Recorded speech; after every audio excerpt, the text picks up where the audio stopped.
This recording was brought to you by Church of Christ.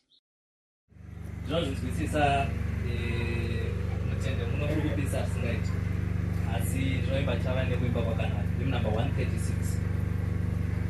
Now sindi no para indi nairo parango bashama rimuno dini ngati parendeni wo ishenge no kurumbeza iwe wanditsitsisa ndikokona kuwakunda osema kwaro